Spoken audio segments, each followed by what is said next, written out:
John, Saturday is senior day at the Farrell Center for both the men and the women.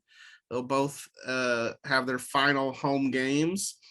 The men host Iowa State. The women welcome in West Virginia.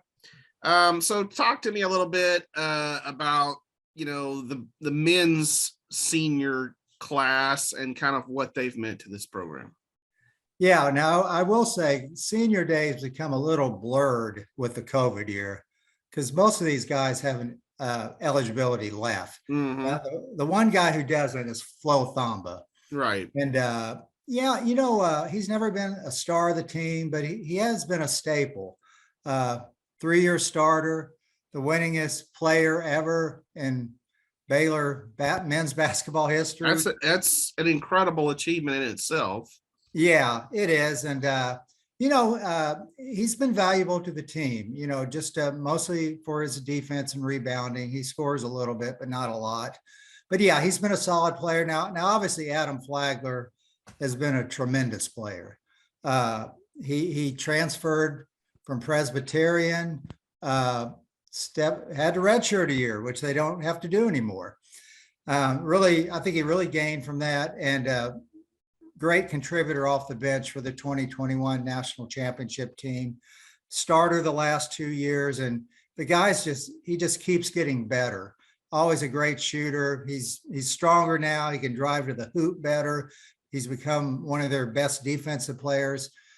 Yeah, he's just been tremendous. Now, John, I'm not sure if he's going to be honored as a senior because he obviously has eligibility left. But anyway, his defensive skills are tremendous. Co-defensive player of the year last year in the Big 12. He's helped them since he's come back. His offense has gotten a lot better too since he's come back. He's really developed his 3-point shot. Now Dale, everybody just calls him a tremendous teammate, Dale Bonner. He's played a lot first half of the year, Big 12. Hadn't played a whole lot until the last 2 games when they've needed him after Keontae George went out. Scored 13 against Texas, got some big defensive plays, 15 against Oklahoma State. That's his career high at Baylor. He really ramps up their defense when he's in there. And he's been a pretty big factor in the last 2 wins. So all those guys have been pretty big contributors to the program. Yeah, and on the women's side, they have 4, but on the roster. But as you said, I believe only 2 are getting honored on Saturday, and that would be Caitlin Bickle and Jamie Asberry. Mm-hmm. So Jaden Owens is also a senior. From what I understand, she is going to try to utilize that extra year and come back. And then their other one is Asia Blackwell, who, kind of an awkward situation. She really just hasn't played much for Baylor just because she transferred before this season and got injured. And, she was good when she got in there, but, I believe she's going to obviously try to make her way into professional basketball.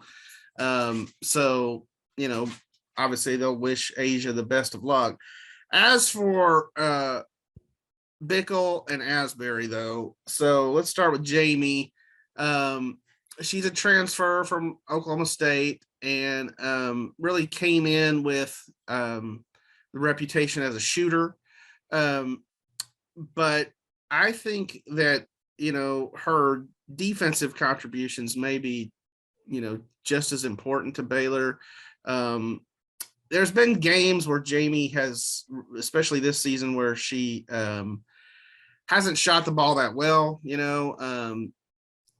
3 for 11 kind of nights.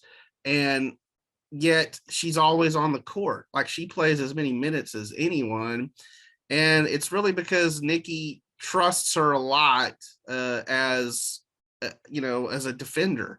And she's not very big, but she's quick. She competes.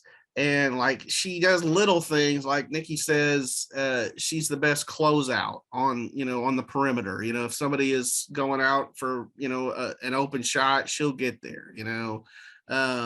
She just she's just smart, and she does get a lot of steals too, some run out layups, and she's had big games too where she shot the ball well. So yeah, Jamie's one, and then Caitlin Bickle, obviously the other. And to me, Caitlin's been their MVP this year. It's been interesting to see her career kind of develop because she came in a very highly recruited class with Nalissa Smith and Queen Egbo, and those players certainly got more minutes back then, but Caitlin was kind of, into the bench a lot of times in Kim Mulkey's rotation. I think some of that may have been defensively, but when Nikki got here, she started giving Caitlin more and more of a role.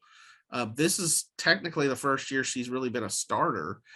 She always came off the bench before this season, but she's easily having her best all-around season, and they're so much better when she's on the court. I mean, she sees the game, she communicates, she rebounds, she's scrappy.